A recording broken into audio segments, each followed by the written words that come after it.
और दोस्त क्या हाल है? मैं हूं अनुपम राज और आज मैं कराने जा रहा हूं सीटेट सितंबर 2015 का पर्यावरण अध्ययन यानी ईवीएस का सेक्शन आज मैं सॉल्व कराने जा रहा हूं। ये मेरा चैनल है टीचरीफाई, TEACHERIFY। आप लोग इसको जाके सब्सक्राइब कर दिए और वीडियो को यार आप लोग शेयर कर दिए। अगर आप लोग को वीडियो पसंद आ जाए तो आप लोग क्या करिए, इसको शेयर कर दीजिए, ठीक है। तो चलिए बस सीधे स्टार्ट करते हैं। हमारा पहला क्वेश्चन है, पर्यावरण अध्ययन की एक शिक्षिका निम्नलिखित कारणों से अपनी कक्षा का प्रारंभ कुछ मुख्य प्रश्न पूछते हुए करती है, ठीक है। सबसे कम प्राथमिकता वाला कारण कौन सा है उसे चुनना है। सबसे कम प्राथमिकता किस ऑप्शन में हम इसको देंगे, देखते हैं। शिक्षार्थियों का चिंतन सीमित किया सकता है, प्रश्न पूछने से शिक्षार्थियों का चिंतन सीमित हो सकता है क्या? नहीं, चिंतन तो विकसित होगा उसका। तो इस पे तो अभी गोला मारते हैं। शिक्षार्थियों का चिंतन उद्दीप्त किया सकता है ना, शिक्षार्थियों का चिंतन प्रश्न पूछने से उद्दीप्त होगा, बिल्कुल होगा, है ना। प्रश्न शिक्षार्थियों में उत्सुकता जगाते हैं, बिल्कुल जगाते हैं।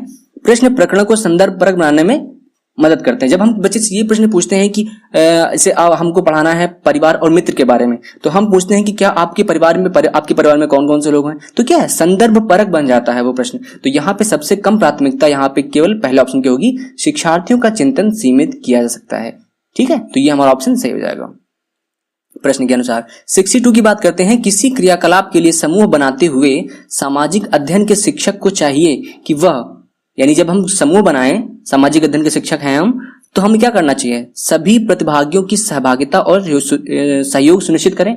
ये सही है। सुनिश्चित करने की लड़के लड़कियों के समूह अलग हों, नहीं, ये गलत हो सकता है, गलत है।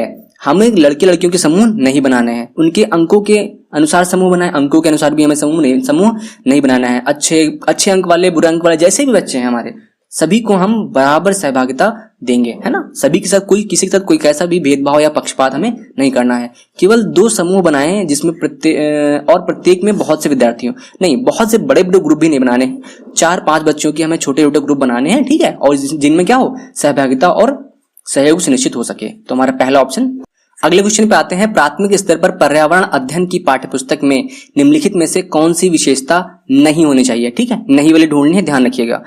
यह प्राकृतिक और सांस्कृतिक परिवेश, समाज सांस्कृतिक परिवेश को एकीकृत तरीके से प्रस्तुत करता है, बिल्कुल सही बात है। यह शिक्षार्थियों की वैविध्यपूर्ण पृष्ठभूमि की जरूरतों को पूरा करता है। वैविध्यपूर्ण का क्या मतलब है, मान लीजिए कोई बच्चा है शहर में रहता है, ठीक है, उसको गांव के बारे में ज्यादा जानकारी नहीं है, तो वो क्या है, हमें पुस्तकों में सब कुछ मिल जाता है। वो उसका जो गाँव के में बच्चे कैसे रहते हैं, वहां पर क्या खाने पीने का साधन है, कमाई के या हमारे आर्थिक साधन क्या है, तो ये सब चीजें हमें कहाँ मिलती हैं, पुस्तक में मिल जाती हैं, ठीक है। थर्ड ऑप्शन देखते हैं, यह वास्तविक घटनाओं या वास्तविक कहानियों और घटनाओं को शामिल करती है, बिल्कुल सही बात है। जैसे बुक्स में हमारे वास्तविक घटनाओं के बारे में भी लिखा होता है, जैसे भोपाल गैस ट्रेजेडी है ना, तो एक ये रियल लाइफ में हुई थी, लेकिन ये भी हमारे बुक्स में सम्मिलित किया गया है, ठीक है। तो यहाँ पे क्या है, चौथा ऑप्शन देखते हैं, यह परिभाषाओं और अमूर्त अवधारणाओं की व्याख्या करने पर ध्यान केंद्रित करती है। तो क्या ऐसा है, क्या हम परिभाषाओं पे हम जोर देंगे? पहली बात तो प्राथमिक स्तर की बात हो रही है, और तो अमूर्त अवधारणाओं के बारे में व्याख्या पर केंद्रित नहीं करते हैं। तो हमारा यही ऑप्शन नहीं वाला है ना, तो ये ऑप्शन हमारा क्वेश्चन के हिसाब से सही होगा, ठीक है। अगले क्वेश्चन पे आते हैं। 64 नंबर क्या है, पर्यावरण अध्ययन शिक्षण के संदर्भ में राष्ट्रीय पाठ्यचर्या की रूपरेखा NCF 2005 निम्नलिखित में किसे प्रस्तावित नहीं करती है? विषयानुसार उपागम यानी थीमेटिक अप्रोच, ये तो बिल्कुल ही करता है। पर्यावरण अध्ययन में हम लोग के क्या 5 या 6 थीम्स है ना, 6 थीम है, क्या है, जैसे कि हम भोजन हो गया, पोषण हो गया, और जीव जंतु हो गया, हम वस्तुएं कैसे बनाते हैं, ये सब हमारी क्या है, ये थीम से संबंधित है, विषयानुसार उपागम है, तो ये तो हमारा होता ही है। और बच्चों के अनुभव और संदर्भों को जोड़ना, बिल्कुल सही बात है। हस्तपरक क्रियाकलाप, बिल्कुल सही बात है। एक्टिविटीज तो हम लोग बहुत ज्यादा पर्यावरण अध्ययन में देते हैं। तो क्या है, तकनीकी शब्दावली से परिचित कराना, हम टेक्निकल टर्म्स को, हम उनकी जो वोकाबुलरी है उसको हम यूज नहीं करते हैं ना, तो यही हमारे किसे प्रस्तावित नहीं करती है, तकनीकी शब्दावली से परिचित कराना, ये हमारा सही हो जाएगा। अगले क्वेश्चन पे देखते हैं, 65 नंबर क्या है, प्राथमिक स्तर के शिक्षार्थियों में मानचित्र बनाने और समझने के लिए निम्नलिखित में से किन कौशल या कौशलों के विकास की आवश्यकता है? तो जब हम मैपिंग करते हैं, जब मैप बनाते हैं, तो 2 स्थानों के बीच की सापेक्ष स्थिति की समझ होनी चाहिए, हाँ बिल्कुल होनी चाहिए। स्थानों की सापेक्ष दूरी और दिशाओं की समझ होनी चाहिए, ये भी सही बात है। प्रतीकों और स्केल या पैमाने की समझ, प्रतीकों की हमें समझ होनी चाहिए कि हाँ मंदिर को, या हम जैसे कि सड़क है या हमारी विद्यालय है, इसको किस साइन से, है ना, तालाब है या झील है तो कैसे प्रदर्शित करते हैं, तो इनकी समझ होनी जरूरी है, बिल्कुल जरूरी है।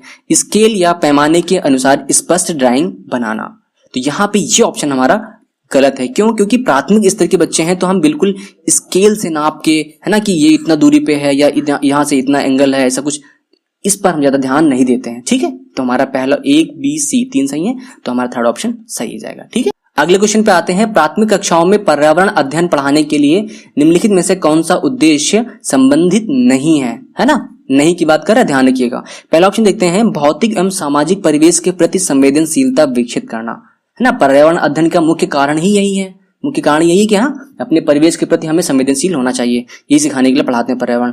विज्ञान के आधारभूत प्रत्ययों सिद्धांतों को रटकर याद करना, जहां भी रटने की बात कर दे वो ऑप्शन हमारा गलत होता है ना, नहीं पूछ रहा है तो यही ऑप्शन सही होगा, देखना। अभी आगे पढ़ते हैं। पर्यावरण को खोजने का अवसर प्रदान करना है, ये बिल्कुल सही है। अवलोकन, मापन, भविष्य कथन और वर्गीकरण जैसे कौशलों का विकास करना, ये भी उद्देश्य होता है। तो कौन सा उद्देश्य संबंधित नहीं है? ये ऑप्शन सेकंड, रटकर याद करने जैसा संबंध हमारा नहीं होता है, तो हमारा सेकंड ऑप्शन सही है। अगला ऑप्शन देखते हैं, अगला क्वेश्चन 67 नंबर क्या है, पर्यावरण अध्ययन की प्रकृति निम्नलिखित का समर्थन नहीं करती है ना। फिर नहीं आ गया, ऐसे क्वेश्चन हमेशा गलती हो जाते हैं, ध्यान से करिएगा। तो किसका समर्थन नहीं करती है? बच्चों को खोज करने के लिए पर्याप्त स्थान मिले, बिल्कुल करती है। बच्चे गलतियां कम करें, बच्चे कम गलतियां करें, है ना, समर्थन नहीं करती है। चलो ऑप्शन आगे देखते हैं। बच्चों को करके सीखने का अवसर मिले, बिल्कुल करना चाहिए। बच्चे बहुत से प्रश्न पूछें, ये भी सही है। क्या कहती है कि पर्यावरण अध्ययन की प्रकृति निम्नलिखित का समर्थन करती है, वो ये कहती है कि बच्चे बहुत से प्रश्न भी पूछें, है ना, बच्चे करके सीखने के अवसर मिले बच्चे को, और खोज के लिए भी बहुत सा पर्याप्त स्थान मिल जाए। हम कभी ये नहीं कहते हैं कि हम बच्चे गलतियां ना करें। जब बच्चे गलतियां नहीं करेंगे तो उतना ज्यादा सीख नहीं पाएंगे, जितना ज्यादा बच्चे गलती करते हैं उतना ज्यादा ही सीखते हैं। ठीक है, तो हम ये अपेक्षा नहीं करते हैं कि बच्चे गलतियां ना करें, तो ये ऑप्शन हमारा सही हो जाएगा। 68 नंबर की बात करते हैं। एक शिक्षिका ने कक्षा 4 के शिक्षार्थियों को पढ़ाने के लिए पौधे अंतर वस्तु का चयन किया। ठीक है, तो पौधे चैप्टर का या उपविषय का उसने चयन किया, तो उसने सीखने के निम्नलिखित अवसर प्रदान किए, है ना। क्या अवसर दिए उसने?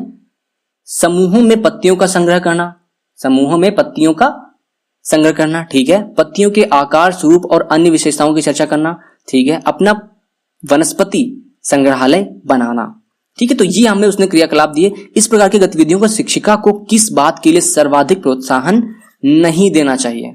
ठीक है, तो किसको हमें समर्थन नहीं देना उसकी बात कर रहा है, जिसको प्रोत्साहन नहीं देना है। तो पहला ऑप्शन देखते हैं कि बच्चों की परस्पर क्रिया अवलोकन में सहयोग करना, तो शिक्षिका को ये तो बहुत ही ज्यादा इंपॉर्टेंट काम है शिक्षिका का। जितनी अधिक पत्तियों के बारे में संभव हो उतना उनके नाम याद करने में बच्चों की पहल।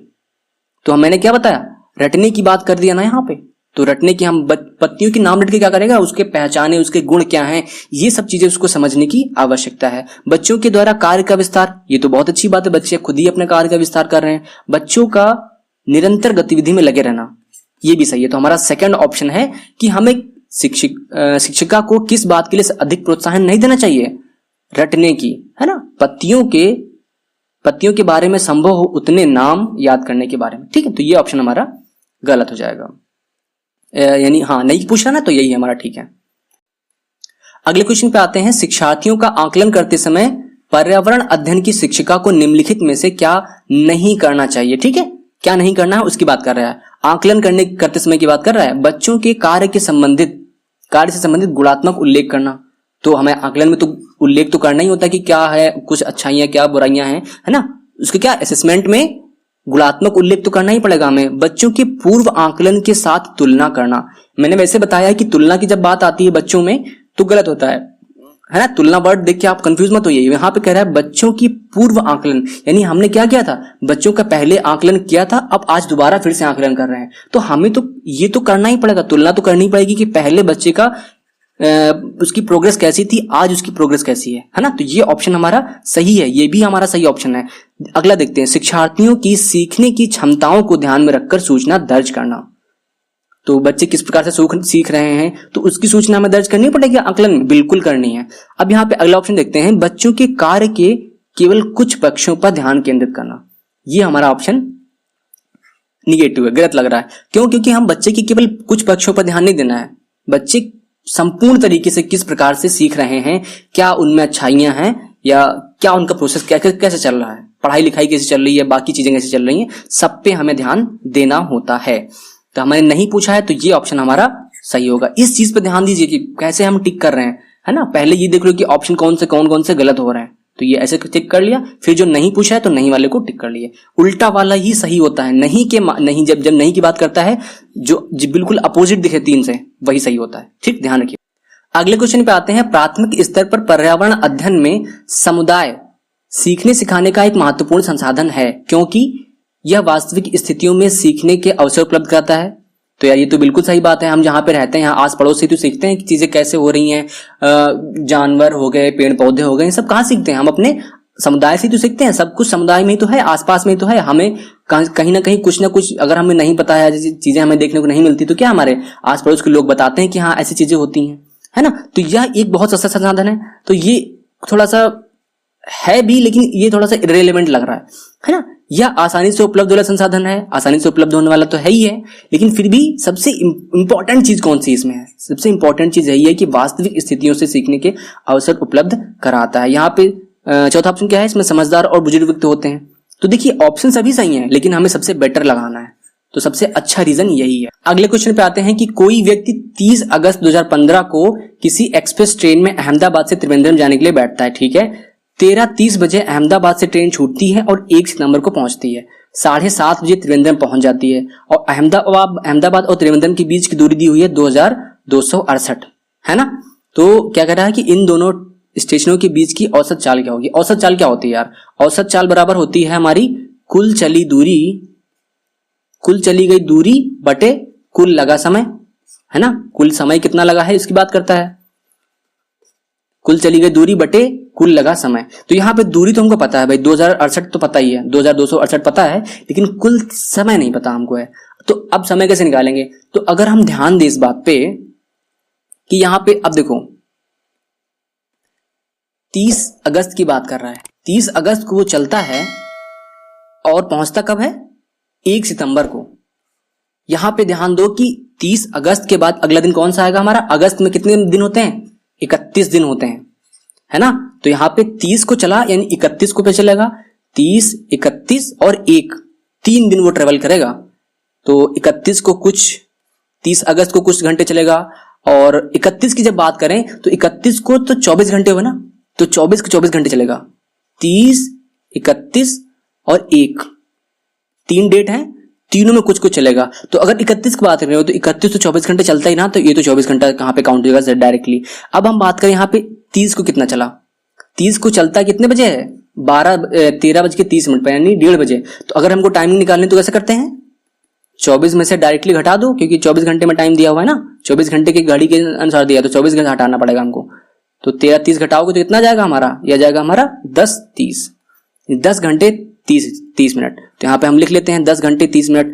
तो ये निकल आया। अब बचता है 1 तारीख को। 1 तारीख को कितने बजे? यानी हम रात से काउंट करेंगे ना, ये हमारा जो 24 में जुड़ा था तो रात तक जुड़ा था ना।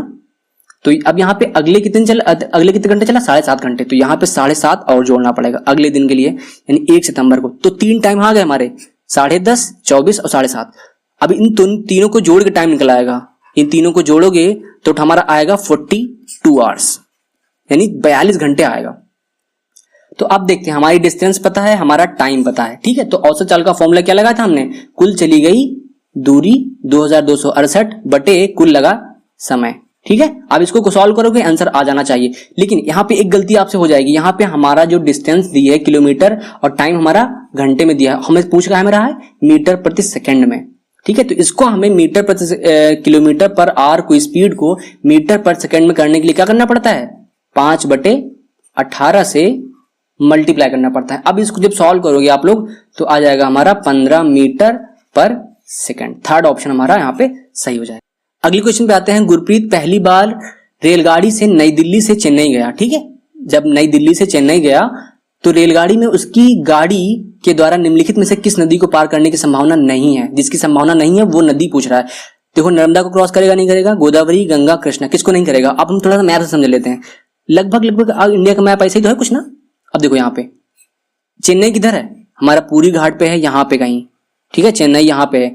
दिल्ली की बात करें तो ये हमारा कश्मीर हो गया, यहाँ पे मान लेते हैं, यहाँ पे हमारा उत्तर प्रदेश है। तो हमारी गंगा नदी कहाँ बहती है, यहां से निकलती है उत्तराखंड से होके, यहां से गए फिर बांग्लादेश पहुंच जाती है, फिर यहाँ पे बंगाल की खाड़ी में गिर जाती है।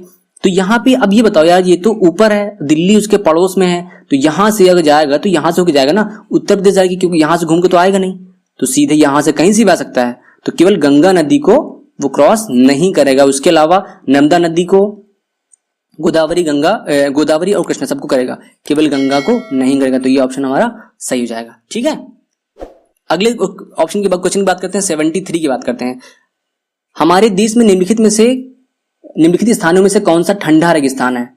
हमारे देश में ठंडा रेगिस्तान कौन सा है? लद्दाख का एरिया है, वहां पे बारिश बिल्कुल भी नहीं होती है और बहुत ठंडा रहता है। ठीक है, अगले क्वेश्चन पे आते हैं।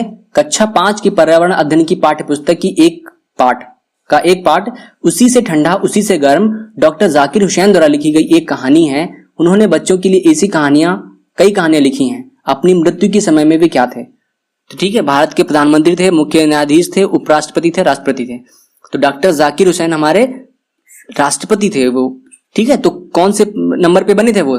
3rd नंबर पे वो राष्ट्रपति बने थे। ठीक है, तो हमारा ऑप्शन सही हो जाएगा। 75 की बात करते हैं। खाद्य संरक्षण के लिए निम्नलिखित में से कौन सा जोड़ा ठीक नहीं है? फिर नहीं, कितने नहीं पूछता है, आप लोग ध्यान दो यहाँ पे। कच्चे आम को हम सुरक्षित किस प्रकार करते हैं? अचार बनाकर, ये तो सही है। आलू कैसे बनाते हैं? चिप्स। दूध, पनीर बनता है, बिल्कुल बनता है। लेकिन अब ये बताओ, दूध खराब होता है? हाँ, बिल्कुल खराब हो जाता है, तुरंत है। पनीर को तो तुरंत भाई संरक्षित कैसे कर सकते हैं? उसको भी फिर फ्रिज में रखना पड़ता है, वो भी 2 दिन से ज्यादा, 1 दिन से ज्यादा नहीं रख सकते पनीर को ठंडा। तो इसका मतलब यहाँ पे सेब को कैसे बनाते हैं? जैम कितने दिन चलता है हमारा? बहुत दिन तक चलता है। चिप्स कितने दिन चलती हैं? बहुत दिन। अचार बहुत दिन तक। तो यहाँ पे दूध और पनीर का जो ऑप्शन हमारा ठीक नहीं है खाद्य संरक्षण के संबंध में। ठीक है, तो हमारा ऑप्शन। अगला क्वेश्चन है हमारा, घरों की नीचे दी गई विशेषताओं पर विचार करिए। चलो विचार कर लेते हैं। ए ऑप्शन हमारा देख लेते हैं। निचली मंजिल में कोई खिड़की नहीं। ठीक है। पेड़ के तनों की लकड़ी से बनी ढालू छतें, पत्थर के खंभों पर जमीन से लगभग 10 से 12 फुट ऊंचाई पर बने घर, पत्थर, गारा, चूने से बनी मोटी दीवारें और लकड़ी के फर्श। ठीक है, तो लेह और लद्दाख के घरों में ऊपर दी गई कौन सी विशेषताएं पाई जाती हैं? लेह और लद्दाख में जिस प्रकार के घर होते हैं, इसमें से इन 5 में से कौन सी विशेषताएं इसमें होती हैं? तो इसमें से पहली विशेषता होती है निचली मंजिल में कोई खिड़की विड़की नहीं होती है, ऐसे ही बनाया होता है। और बी ऑप्शन की बात करते हैं, पेड़ के तनों की लकड़ी से बनी मजबूत छतें। तो वहां पे छतें लकड़ी की नहीं बनती हैं, ये बी ऑप्शन हमारा गलत है। पत्थर के खंभों पर जमीन से लगभग 12 से 15 फुट ऊंचाई पर बने घर। जब हम ऊंचाई पर घर बनाते हैं तो ये कहाँ बनता है? हमारे असम के एरिया में, जहां पे पानी बहुत ज्यादा बाढ़ वगैरह का वो रहता है, प्रकोप रहता है, वहां पे बनाते हैं। ठीक है, तो हमारा बी, सी और तो गलत हो जाएगा। पत्थर, गारा और चूने से बनी मोटी दीवारें, ये सही है, लकड़ी के फर्श होते हैं वहां पे। ठीक है, तो ए, डी, ई सही में। तो यहाँ पे देखते हैं हमारा कौन सही है? ए, डी, ई, 4th ऑप्शन सही है। चलिए अगले ऑप्शन पे देखते हैं। 77 के बारे में दिया हुआ है, निम्नलिखित का अध्ययन कीजिए। करते हैं चलो।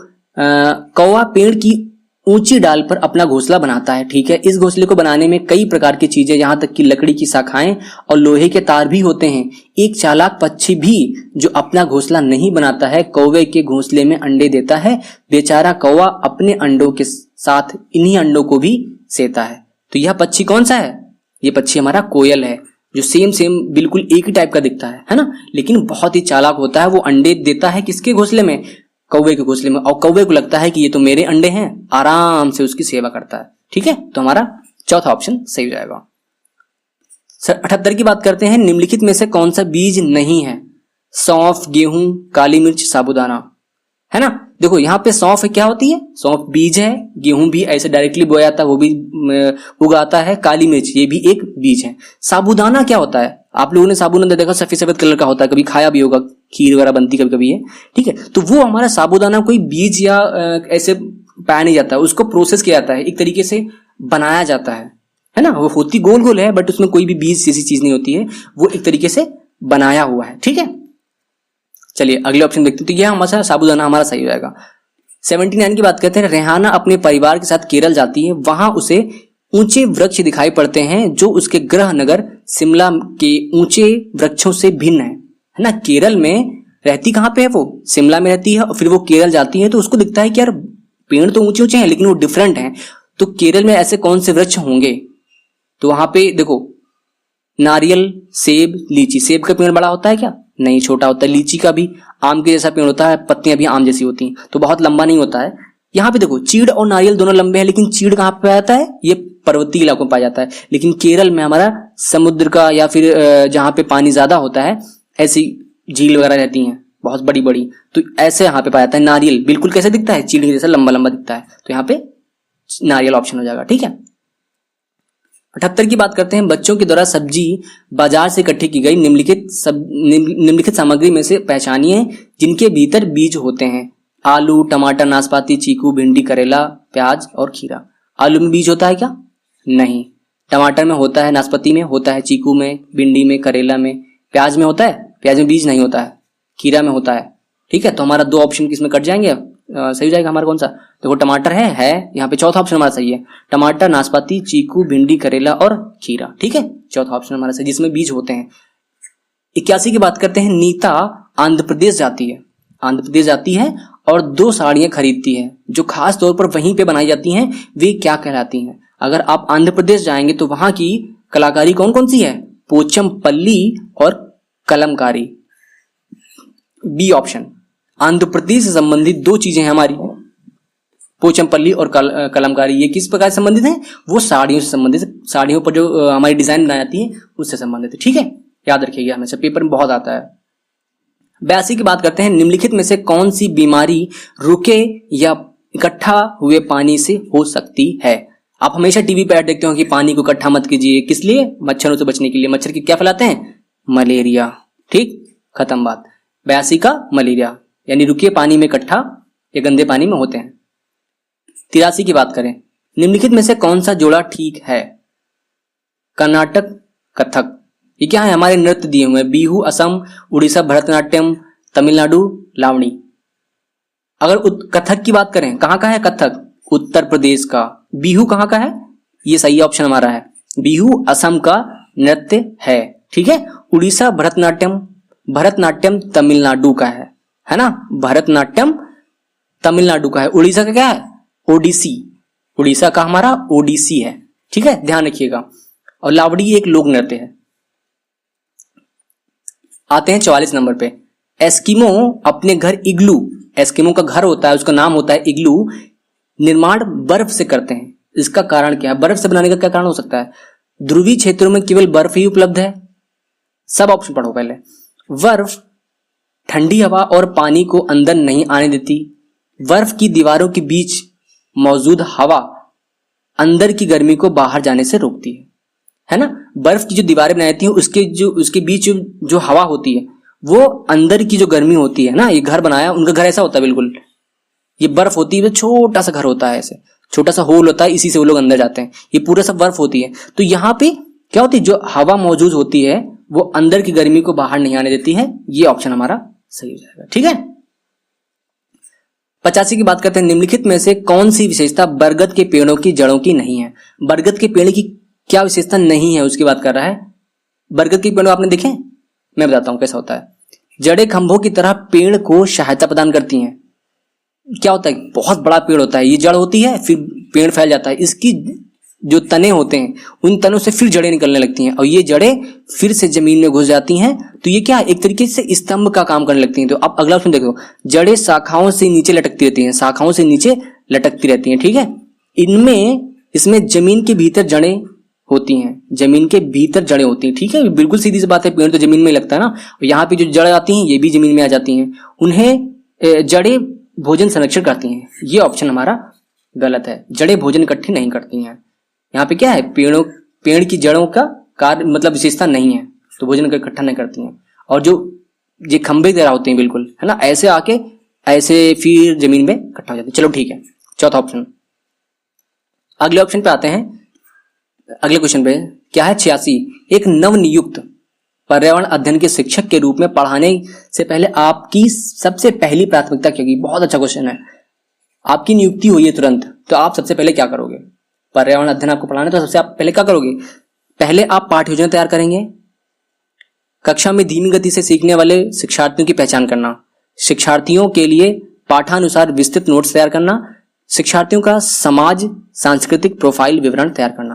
तो ये क्वेश्चन टफ इसलिए है क्योंकि लोगों को लग सकता है यहाँ पे कि ये तो देखो ये तो ऑप्शन बिल्कुल गलत है। यहाँ पे पाठानुसार विस्तृत नोट तैयार करने की हमको जरूरत नहीं है, हमें खुद उतना आना चाहिए, है ना, आना भी चाहिए और बच्चों को कैसे समझाना ये सब चीजें हमें पहले से पता होनी चाहिए। ठीक है, तो कक्षा में धीमी गति से सीखने वाले बच्चों की पहचान करना, तो हमें ये भी पहचान भी नहीं करनी उतनी जल्दी है, ये बाद में हम पढ़ाने के दौरान हमें पहचान करने की आवश्यकता होती है, जाते जाते हम नहीं करने लगते हैं।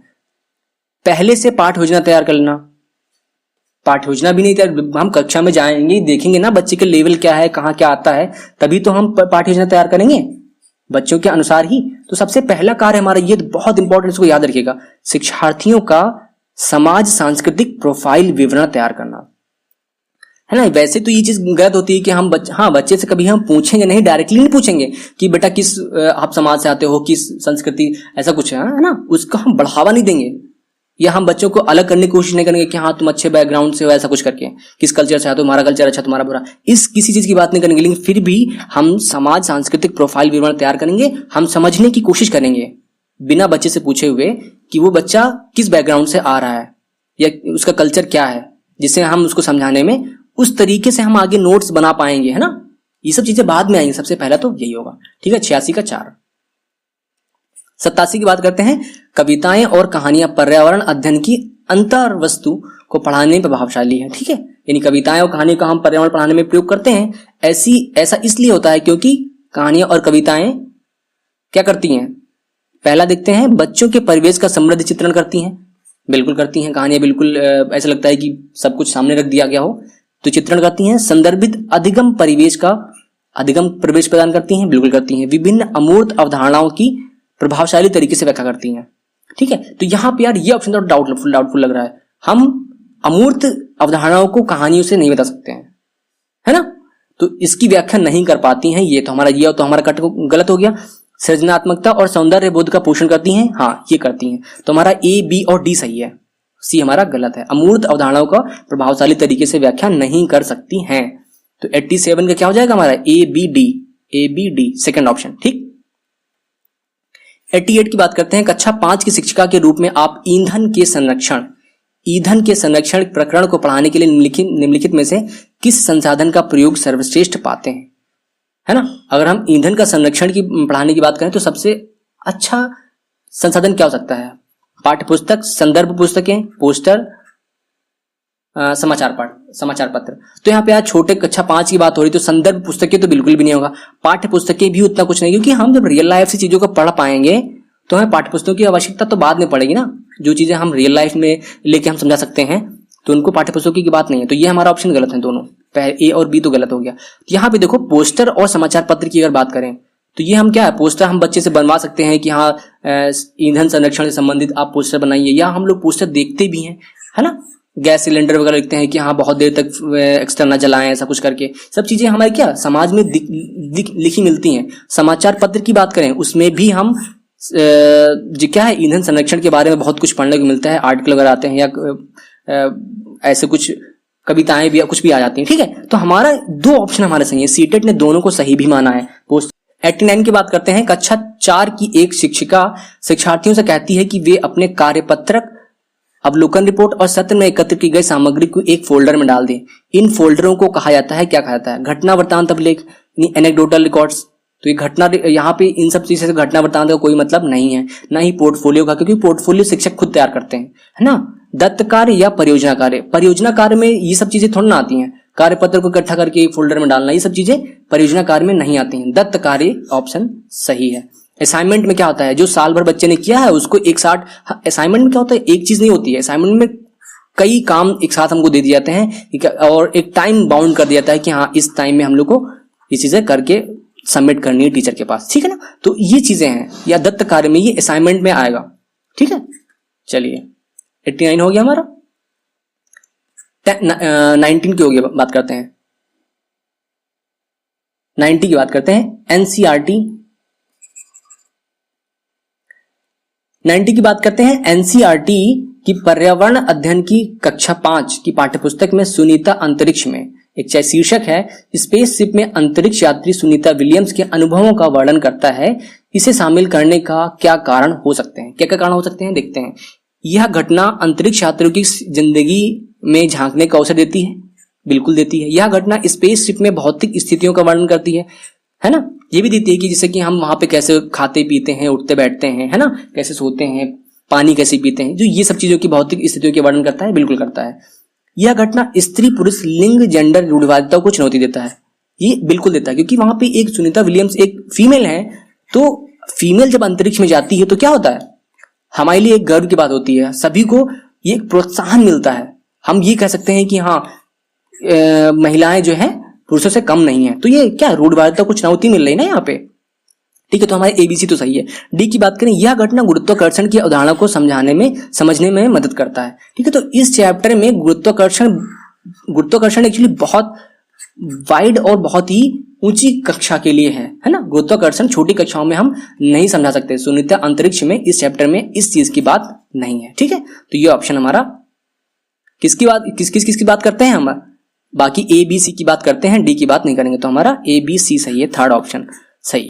ये हमारे 30 क्वेश्चन हो गए सॉल्व। आप लोग से रिक्वेस्ट है कि आप लोग मेरे चैनल को TEACHERIFY टीचरीफाई को सब्सक्राइब कर दिए। यहाँ पे मैं सीटेट, टेट और सुपर टेट के लिए जो है क्लासेस बनाता हूं। और आप लोग को अगर स्पीड टेस्ट देना हो, है ना, अगर आप टेस्ट देना चाहते हैं तो आप मेरे व्हाट्सएप ग्रुप से ऐड हो सकते हैं, जो हमारे इस वीडियो का डिस्क्रिप्शन लिंक में एक लिंक दिया होगा, डिस्क्रिप्शन बॉक्स में एक लिंक दिया होगा, वहां से क्लिक करके आप डायरेक्टली मेरे व्हाट्सएप ग्रुप से ज्वाइन हो सकते हैं, ठीक है। इसके अलावा अगर आपको कोई प्रॉब्लम भी हो रही है, अगर नहीं भी ज्वाइन हो पाते हैं, तो हमारा 91 40 74 90 12 आप डायरेक्टली हमें मैसेज कर सकते हैं कि मैं आपको ग्रुप में ऐड करूंगा। आपकी इसके अलावा भी कोई प्रॉब्लम है तो भी आप हम लोग मुझे मैसेज कर सकते हैं, ठीक है। और ये प्लीज मेरे चैनल को सब्सक्राइब करिएगा और वीडियो को शेयर जरूर करेगा।